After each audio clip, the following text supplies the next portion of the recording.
Fala galera, beleza? Darlan Melo Químico na área e a aula de hoje é sobre soluções. Se liga aí que tá muito bacana.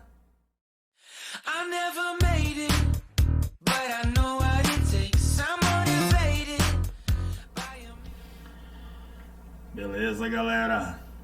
Vamos lá com a nossa aula de hoje sobre soluções. Tá um tema muito importante aí, porque na verdade soluções é uma coisa que está na nossa vida o tempo todo. É isso? Então vamos começar com a definição. Então vamos lá, solução é uma mistura homogênea composta de duas ou mais substâncias, né? O maior exemplo disso é o refrigerante, na nossa vida o dia todo, né? Ele é uma mistura homogênea. E para lembrar, uma mistura homogênea é aquela que apresenta apenas uma fase em toda a sua extensão. Então quando a gente olha para um refrigerante como esse, por exemplo, a gente vê apenas uma coisa, apesar de ter várias substâncias inseridas dentro dele. Beleza?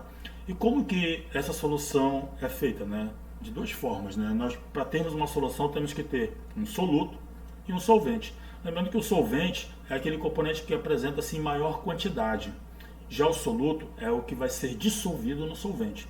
Eu costumo dar um exemplo sobre açúcar e água, né? Por exemplo, se você tem 1 kg de açúcar e joga esse 1 kg de açúcar dentro de 1.000 litros de água, quem vai ser o soluto, quem vai ser o solvente?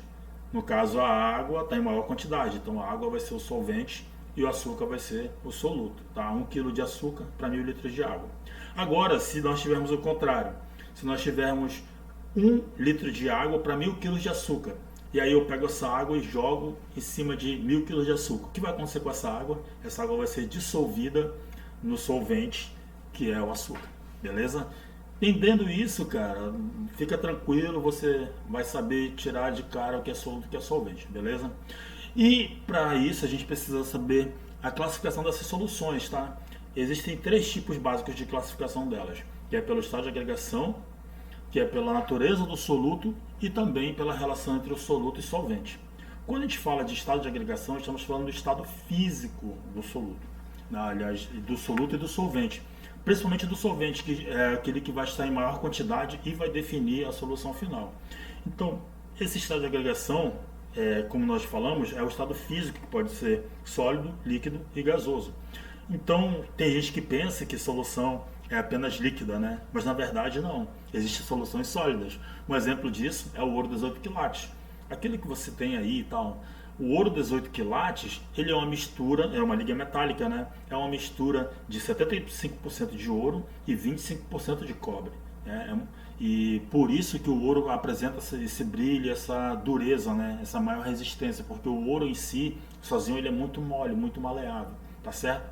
E também o bronze comum, que é feito de 90% de cobre e 10% de estanho, beleza? Já a solução líquida é onde os componentes estão no estado líquido, tá certo? Um exemplo é o sólido dissolvido em líquido, o soro caseiro. É feito basicamente de sais minerais, né? No caso pode ser o sal de cozinha, o soro caseiro, por exemplo, é o sal de cozinha e açúcar, tá? Um punhado de açúcar e uma pitada de sal, beleza?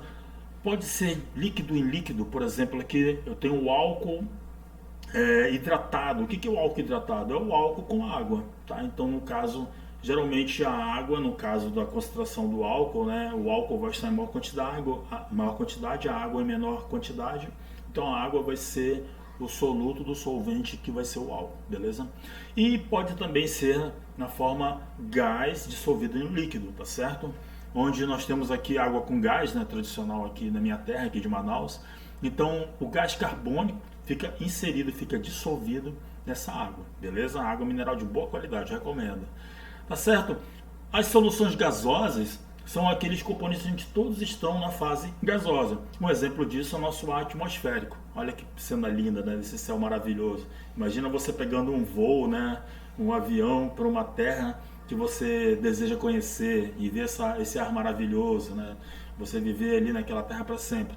Esse ar por onde você voa, o avião voa e nós respiramos, ele é feito de vários gases, gás carbônico, oxigênio, nitrogênio, mas você não vê diferença nenhuma, você vê apenas uma fase, apesar de ter essas nuvens, né, que fazem a diferenciação, mas apenas é considerado apenas como uma mistura, uma fase só, beleza? E quanto à natureza do soluto, nós estamos nos referindo à quantidade de partículas dispersas, né? e elas podem ser moleculares ou iônicas. Substâncias moleculares vão produzir soluções moleculares. Por exemplo, aqui eu tenho um exemplo do metanol, né, que é um álcool inserido na água. Então o que vai acontecer? O metanol, assim como acontece com o açúcar também, ele não vai deixar de ser metanol, não vai deixar de ser açúcar. Ele vai continuar sendo metanol, vai continuar sendo açúcar, mas ele vai estar agora misturado, vai estar envolvido pelas partículas de H2O, que é a água no caso, beleza? Então ele não vai perder a sua característica, mas ele vai estar misturado, vai estar envolvido pelas moléculas da água no caso. Já nas substâncias iônicas, o que vai acontecer é que essas substâncias iônicas vão formar íons, né? Cátions e ânions, e nós chamamos esses íons de eletrólitos, porque eles conduzem a eletricidade. Eu tenho aqui alguns exemplos, como o sal de cozinha, o mais comum, que vai se dissociar e vai formar o íons Na e Cl-, o sulfato de cálcio, né?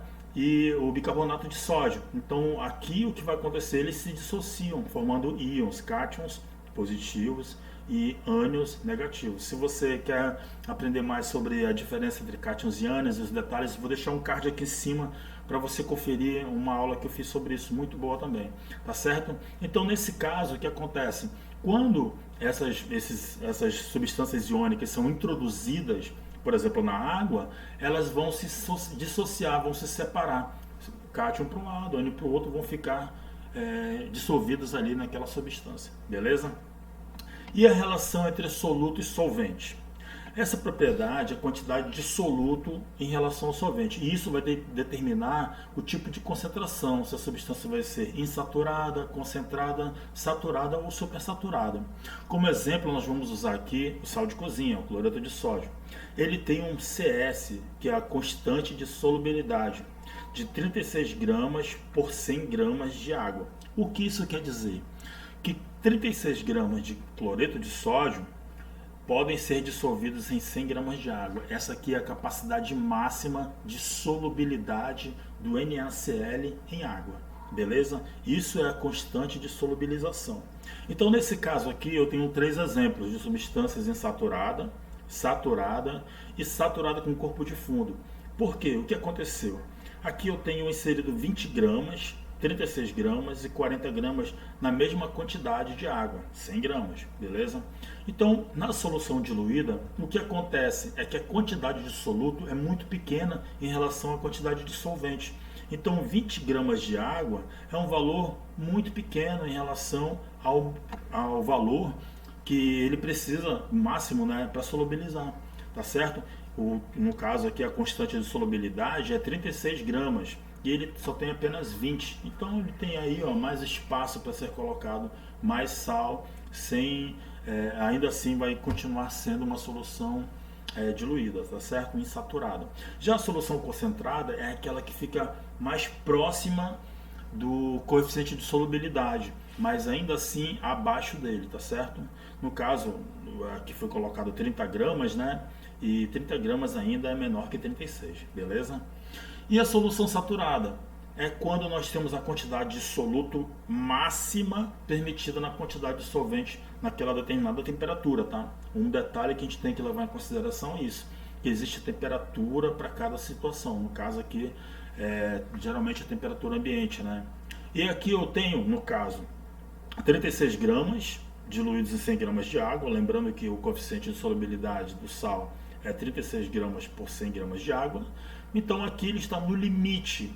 Aí nós temos uma solução saturada, tá certo? Agora, quando ultrapassa esse limite, no caso agora foi colocado 40 gramas de sal em 100 gramas de água, e o que acontece? Apenas 36 gramas solubilizou, porque o coeficiente de solubilidade do sal de cozinha é 36 gramas, e os 4 gramas que foram colocados a mais, eles vão acabar precipitando, tá certo? Esse aqui é o chamado de precipitado. Então, nesse caso, a substância é saturada com corpo de fundo, beleza? E podemos ver, né, que nesse caso é um valor, 40 gramas é bem maior, né, maior que 36, tá certo? Quando nós temos uma solução supersaturada, Vamos pegar esse exemplo aqui. Eu tenho 50 gramas de sal de cozinha diluídos em 100 gramas de água. O que vai acontecer? Realmente vai dissolver 36 gramas e vai precipitar, né? Vai formar o corpo de fundo 16 gramas. Por quê? Porque o coeficiente de solubilidade do sal de cozinha é 36 gramas para 100 gramas de água, beleza? Então o que vai acontecer? Essa substância vai ser aquecida e nisso esse corpo de fundo vai ser dissolvido, né? Quando se aumenta a temperatura, aumenta também a capacidade de solubilidade, tá certo? Nesse caso aqui. Então, o que aconteceu? No caso, essas soluções supersaturadas, elas são muito instáveis, então elas podem, né, mudar de situação nesse caso, né, onde tinha esse corpo de fundo e agora não tem mais. Só que depois de um certo tempo, né, ela vai resfriar, vai permanecer uma solução supersaturada. Só que qualquer tipo de perturbação na pressão, ou temperatura, ou agitação mesmo dessa substância, né, dessa mistura, vai acontecer de novo a formação do precipitado. Então ela vai deixar de ser novamente uma solução supersaturada e vai voltar a ser uma solução saturada com corpo de fundo, beleza? Então aqui nós temos mais exercício, né, para vocês resolverem, né? Então é uma série bem bacana que eu tenho feito. Vamos lá, vou resolver esse primeiro aqui com vocês. Então a pergunta é: a principal característica de uma solução é... Então vamos lá, qual é a principal característica de uma solução, né? Não esqueça, a principal. Se você vê que uma solução é uma mistura homogênea, só tem uma fase, beleza, matou, é isso, tá? Nem precisa mais ver o resto, beleza? Resposta certa, letra A, tá bom? Então tá aí, tem mais exercícios para você fazer, umas coisas bem interessantes, mas dentro do assunto que a gente estudou aqui hoje. Espero que vocês tenham gostado, tá? Não deixe de compartilhar esse vídeo com seus amigos, não deixe de indicar o canal, de curtir, comentar. Se você tiver alguma dúvida, só comentar aí, que logo depois eu posso te responder, beleza? Fica na paz, um abraço, até a próxima.